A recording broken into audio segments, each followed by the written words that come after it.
I don't know if I'm going to post this or not, so I'm just doing an impromptu recording of some thoughts that have been coming up for me the last few days I wanted to share, and thought I'll share it in a video.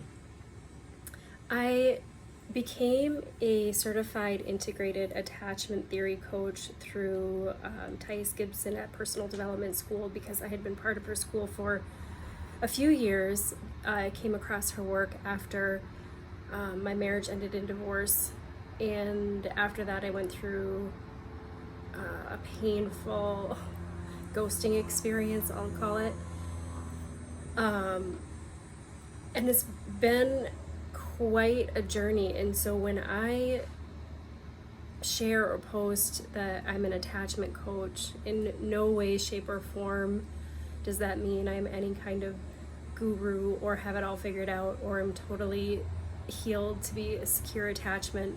I learned through my painful experiences in relationships that I had a pattern of being attracted to avoidant partners, and in realizing that, I discovered that was part of my insecure attachment, being attracted to the avoidant part of them, and learned that I essentially experience fearful avoidant attachment style, which can be kind of disorganized and experience both anxiousness and avoidance. And so what I really wanted to share is that this is an ongoing inner journey. So the tools and exercises that I have learned how to teach as a coach, the main thing I wanted to share is that these are things that I practice myself on an ongoing basis. It's a real experience for me. I'm not just sharing information, but it's part of my growth journey. And I recognize for other people who might be experiencing anxiousness or avoidance, the real pain that is underneath that and what the work actually looks like when you face it head on internally. This week in particularly, doing this healing work doesn't mean that you're never going to get triggered. I certainly get triggered, and I do notice now a difference in the way that I handle it when I get triggered versus how I used to handle it.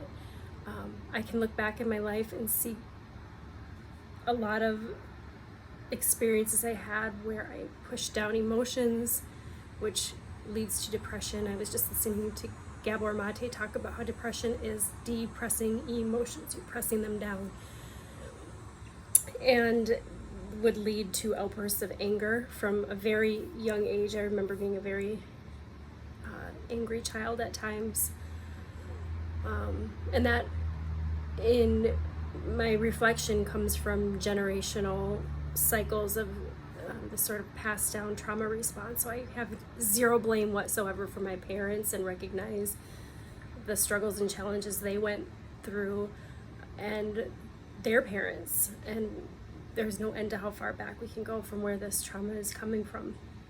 And essentially really just wanted to share, like, this weekend was an example. My partner went away on this fabulous, exciting thing for him that in my mind, all I wanted to do was just be 100% supportive and had this vision in my mind of this supportive, loving girlfriend that I wanted to be. And then beating myself up quite a bit because that wasn't my inner experience. I was having some sadness and anger triggered inside of me that had to do with what I recognize as my own abandonment wounds, which have nothing to do with him personally whatsoever. And in the past, I think when I've experienced these triggers around abandonment wounds, I perceived it as this other person causing this pain in me. That means that they're doing something wrong. And that's where it would come out as a lot of trying to express, hey, I want to be understood what's going inside of me, but coming out as blame and anger. And that creates a complete downward spiral within a relationship. And so this time I recognized I wasn't acting my best self, but where it was coming from, and was trying to be supportive, but also trying to hide what I was going through, and working through a lot of the exercises that I have learned as a coach, using them for myself, my emotional processing, my nervous system regulation, was taking Epsom salt baths and doing yin yoga and meditation and journaling and somatic processes where I was just noticing in my body the discomfort I was experiencing and where I was experiencing it and what the emotions were that needed to come through, and just really felt inspired to share what that process is like. We think of healing sometimes as just this beautiful, meditative, peaceful, calm journey, but sometimes it's down and dirty and tears and pain, but we get through it. We realize the discomfort we feel in our body can't actually hurt us, but it does need to be processed.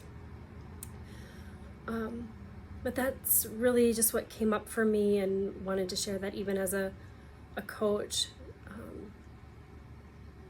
Coaches are on the same exact path and doing the same exact work that they teach.